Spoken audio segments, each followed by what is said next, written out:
नहीं कर पाइएगा, 7 जन्मों में नहीं कर पाइएगा, क्योंकि जिस्म की मौत कोई मौत नहीं होती है। जिस्म मिट जाने से इंसान नहीं मर जाते, धड़कने रुकने से अरमान नहीं मर जाते, सांसें थम जाने से ऐलान नहीं मर जाते।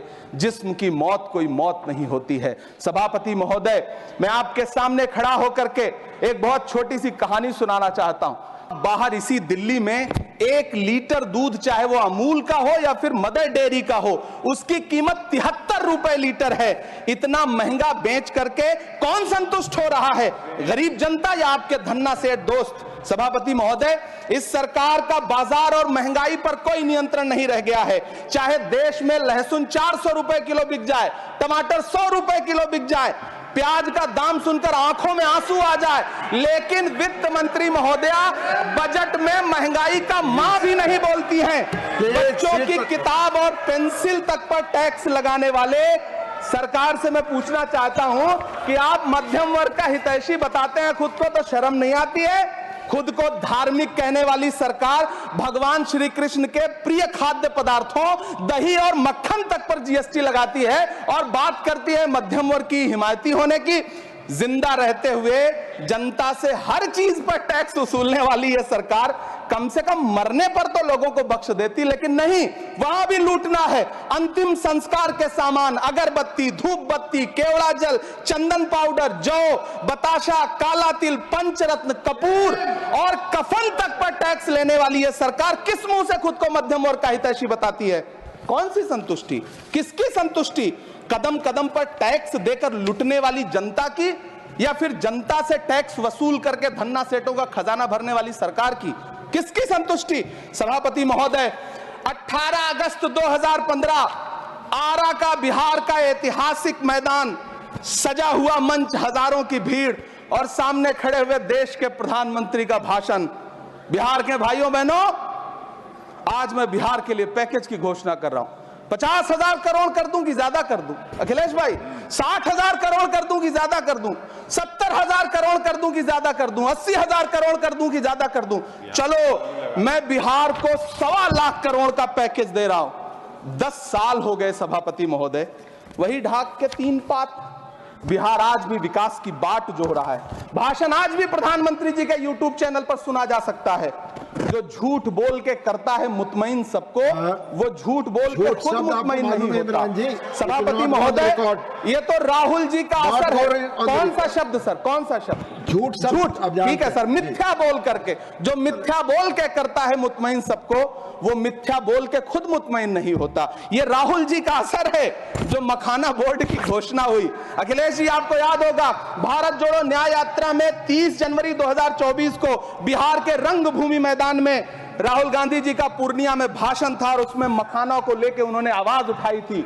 यह उनका असर है कि आपको मखाना बोर्ड बनाना पड़ा, वरना तो आप मैखाना बोर्ड बनाने वाले लोग हैं। सभापति महोदय, बिहार को झूठे पैकेज और चुनावी दिलासे देना बंद करिए।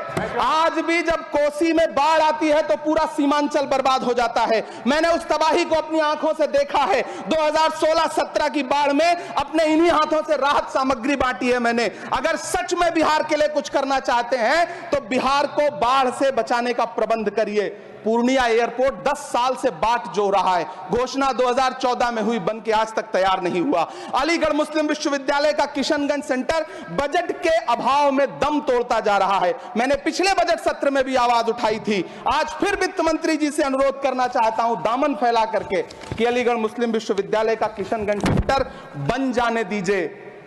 आखिर कौन सी नफरत है? ये मुल्क हमारा भी है, इस मुल्क की मिट्टी में हमारा भी खून पसीना शामिल है। हमसे इतनी भी क्या नफरत? रिश्तों की ये नाजुक डोरें तोड़ी थोड़ी जाती हैं, अपनी आंखें दुखती हो तो फोड़ी थोड़ी जाती हैं। सभापति महोदय, अल्पसंख्यक मंत्रालय का बजट काटकर मौलाना आजाद नेशनल फेलोशिप बंद कर देना, प्री मैट्रिक स्कॉलरशिप बंद कर देना, नई मंजिल योजना बंद करना, धरोहर योजना बंद करना। 2024-25 के बजट में माइनॉरिटी मिनिस्ट्री के लिए 3,183 करोड़ रुपए की घोषणा हुई, लेकिन देश को हैरत होगी कि बाद में समीक्षा करके लगभग आधा कर दिया गया, 1,868 करोड़ रुपए। मैं तो सरकार से पूछना है कि कौन संतुष्ट हुआ? इस देश का अल्पसंख्यक संतुष्ट हुआ या आप संतुष्ट हुए? किसका संतुष्टिकरण? सभापति महोदय, मैं प्रधानमंत्री जी से कहना चाहता हूं कि आप ही ने 1 मार्च 2018 को किंग अब्दुल्ला को, जॉर्डन के किंग अब्दुल्ला को मेहमान बना करके इसी दिल्ली में एक कॉन्फ्रेंस में कहा था कि मैं मुसलमानों के एक हाथ में कंप्यूटर और दूसरे हाथ में कुरान देना चाहता हूं। कंप्यूटर देने की बात तो छोड़िए, पढ़ाई के लिए जो स्कॉलरशिप मिल रही थी उसको भी छीन लिया आपने। किसको संतुष्ट करने के लिए? हम समझते हैं इस साजिश को। आप माइनॉरिटी मिनिस्ट्री का बजट काटते काटते एक दिन मिनिस्ट्री को ही बंद कर देना चाहते हैं। वो जहर देता तो सबकी नजर में आ जाता, सो ये किया कि हमें वक्त पर दवाएं न दी। सभापति महोदय, मैं तो वित्त मंत्री जी से पूछना चाहता हूं आपके माध्यम से कि शायद आपको पता ही नहीं है कि गृहस्थी चलाने वाली एक गृहिणी की मुश्किलें क्या क्या होती हैं। आपने कभी सोचा भी नहीं होगा कि जब वो किचन में सब्जी बनाने के लिए कढ़ाई में तेल डालती है तो उसके साथ उसके आंसू भी गिरते हैं। सभापति महोदय, शायद उन्हें पता भी ना हो कि एक छोटी सी गाड़ी और एक छोटे से फ्लैट का EMI भरने के बाद इस देश का एक गरीब इंसान जब अपने बच्चों की फीस भरने के बारे में सोचता है तो उसे कितनी खुशियों का गला घोंटना पड़ता है। शायद उनको पता भी नहीं है कि फसल बेच करके बिटिया की शादी का सपना सजाने वाला किसान जब अपनी फसल बर्बाद देखता है तो कितनी रातें सो भी नहीं पाता है। सभापति महोदय, शायद वो कभी इस पीड़ा को समझ ही नहीं पाएंगी कि परिवार के किसी एक सदस्य को कैंसर जैसी बीमारी हो जाए तो घर और जमीनें गिरवी रख उठती हैं लेकिन इलाज नहीं हो पाता। सभापति महोदय, इसी देश की संसद में कभी स्वर्गीय सुषमा स्वराज जी ने कहा था कि जब जब देश की करेंसी गिरती है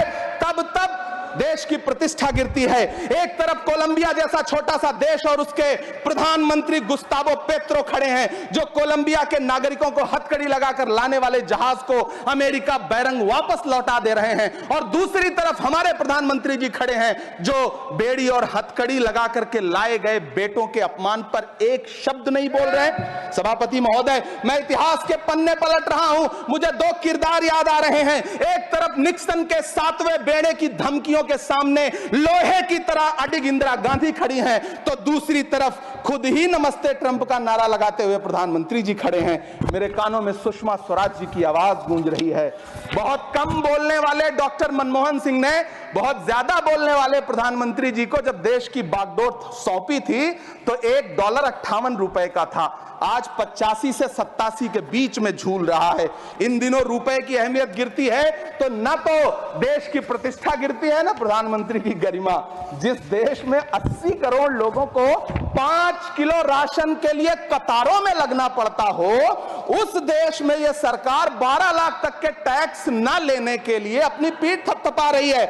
हुकूमत इस कदर आवाम पर एहसान करती है, ये आंखें छीनती है और चश्मे दान करती है। सभापति महोदय, महाराष्ट्र का भिवंडी हो, मालेगांव हो, इचलकरंजी हो, यूपी का बनारस हो, मुआयमा हो, मुबारकपुर हो, रांची का छोटा नागपुर हो, बिहार का भागलपुर हो, हर जगह बुनकरों की उम्मीदें तोड़ रही हैं, लेकिन इस सरकार के पास उनके लिए कुछ भी नहीं है। मुरादाबाद का पीतल उद्योग, कानपुर का चमड़ा उद्योग, सहारनपुर का लकड़ी उद्योग, फिरोजाबाद का चूड़ी उद्योग, अलीगढ़ का ताला उद्योग, सब सरकारी प्लानिंग से तबाह हो रहे हैं। इन तमाम के बीच सरकारी सपोर्ट से बस एक उद्योग फल फूल रहा है, नोएडा का नफरत उद्योग। सभापति महोदय, जिस देश में 40 से 45% मेडिकल फैकल्टी की सीट खाली हो, वहां बजट में 75,000 नए मेडिकल सीट्स का ऐलान हो रहा है। सरकार बहादुर, कम से कम इस देश के पढ़े लिखे युवाओं को तो मूर्ख समझना बंद करिए। वो अब तिजारती पहलू निकाल लेता है। पहले 7500 मेडिकल सीट्स बाद में बनाइएगा, पहले जो एम्स में 2161 पद खाली पड़े हैं उनको तो भर दीजिए। वो अब तिजारती पहलू निकाल लेता है। मैं कुछ कहूं तो तराजू निकाल लेता है। मैं इसलिए भी तेरे फन की कद्र करता हूं तो झूठ बोल के आंसू निकाल लेता है। सभापति महोदय, फिर झूठ आया है, मैं उसे मिथ्या कर दे रहा हूं। शायरी में बार बार आ जाता है, क्या करूं महोदय। काश ये बजट, सभापति महोदय, वो एक शब्द मैं मिथ्या कर दे रहा हूं सर, वो एक शब्द को हटा दीजिए। ध्यान रखें, ऐसे जो भी शब्द होंगे आपके भाषण। सभापति महोदय, काश ये बजट बीपीएससी के पेपर लीक की शिकायत करने वाले नौजवानों पर बरसती हुई पुलिस के लाठियों पे, जख्मों पर मरहम लगा पाता। सभापति महोदय, पिछले 80 दिन से 70 साल का एक बुजुर्ग एमएसपी की लीगल गारंटी मांगता हुआ आमरण अनशन पे बैठा हुआ है। काश ये बजट किसान नेता जगजीत डल्लेवाल की टूटती हुई सांसों की पीड़ा सुन पाता। काश ये बजट प्रतियोगी परीक्षाओं की तैयारी के लिए दिल्ली, कोटा, पटना, अहमदाबाद जैसे शहरों में, इलाहाबाद जैसे शहरों में किताबों के साथ गल रहे युवाओं के सपनों को जिंदगी दे पाता। काश ये बजट वंदे भारत के सुनहरे विजुअल के बजाय देश की गरीब जनता को कुछ और पैसेंजर ट्रेनें दे पाता। काश ये बजट सीनियर सिटीजन को ट्रेन टिकटों में मिलने वाली रियायतें वापस लौटा पाता जिनको सरकार ने कोविड के नाम पे छीन लिया था। काश ये बजट किसानों की राह में कीले नहीं बल्कि कालीन बिछाने वाला बन पाता। काश ये बजट सरकारी मालिकों को यह समझा पाता कि नेहरू को कोसने से अर्थव्यवस्था नहीं सुधरेगी, उसके लिए डॉक्टर मनमोहन सिंह साहब की अर्थ नीति अपनानी पड़ेगी। पिछले 11 साल से नेहरू जी को कोस रहे हैं, आखिर कब तक कोसिएगा? थोड़ा पंडित नेहरू जी के बारे में पढ़िए, तब पता चले कि पंडित नेहरू की शख्सियत का नाम है। दुनिया का पहला ऐसा राजनेता जिसने अपनी जिंदगी की आजादी के लिए, देश की आजादी के लिए 3259 दिन अंग्रेजों की जेल में बिताए। पंडित नेहरू एक ऐसे महान शख्स जिनके पिता पंडित मोतीलाल नेहरू, जिनकी बहन विजय लक्ष्मी पंडित, जिनके बहनोई पंडित रंजीत सीताराम, जिनकी बेटी इंदिरा गांधी, जिनके दामाद फिरोज गांधी, सब ने अंग्रेजों से लड़ते हुए स्वतंत्रता आंदोलन में जेल काटी। आप किस मुंह से उनकी लकीर छोटी करने की बात करते हैं? महान बादशाह सिकंदर ने जब यूनान फतेह किया तो जीत का जश्न मनाने के लिए शहर की सड़कों पर निकला, तो उसने देखा कि पूरा शहर तो जश्न मना रहा है, एक फकीर सड़क के किनारे चादर तान के सो रहा है। सिकंदर को गुस्सा आया, घोड़े से उतरा, उस फकीर के पास गया और उसे सोता देख करके उसे जोर की एक लात मारी और लात मार के कहा कि क्यों रे फकीर, मैंने यूनान फतेह कर लिया, लोग जश्न मना रहे हैं और तू सो रहा है। उस फकीर ने उन्नीदी आंखों से सिकंदर को देखा और देख करके कहा कि शहर जीतना बादशाहों का काम है, लेकिन लात मारना तो गधे का काम है। सभापति महोदय, गरीब जनता को लात मारना बंद करिए।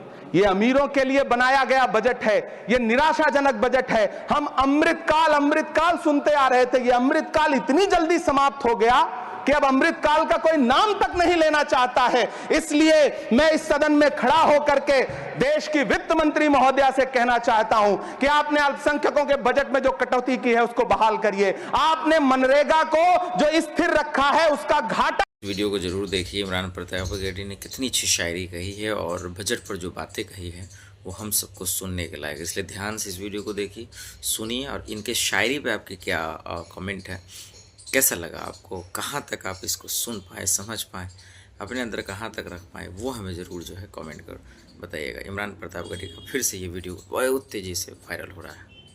हमसे इतनी भी क्या नफरत, रिश्तों की ये नाजुक डोरें तोड़ी थोड़ी जाती हैं, अपनी आंखें दुखती हो तो फोड़ी थोड़ी जाती हैं। सभापति महोदय, अल्पसंख्यक मंत्रालय का बजट काटकर मौलाना आजाद नेशनल फेलोशिप बंद कर देना, प्री मैट्रिक स्कॉलरशिप बंद कर देना, नई मंजिल योजना बंद करना, धरोहर योजना बंद करना। 2024-25 के बजट में माइनॉरिटी मिनिस्ट्री के लिए 3183 करोड़ रुपए की घोषणा हुई, लेकिन देश को हैरत होगी कि बाद में समीक्षा करके लगभग आधा कर दिया गया, 1868 करोड़ रुपए। मैं तो सरकार से पूछना है कि कौन संतुष्ट हुआ? इस देश का अल्पसंख्यक संतुष्ट हुआ या आप संतुष्ट हुए? किसका संतुष्टीकरण?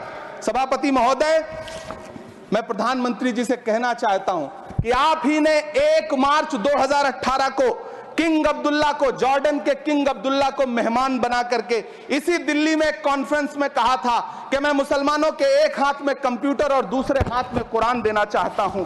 कंप्यूटर देने की बात तो छोड़िए, पढ़ाई के लिए जो स्कॉलरशिप मिल रही थी उसको भी छीन लिया आपने।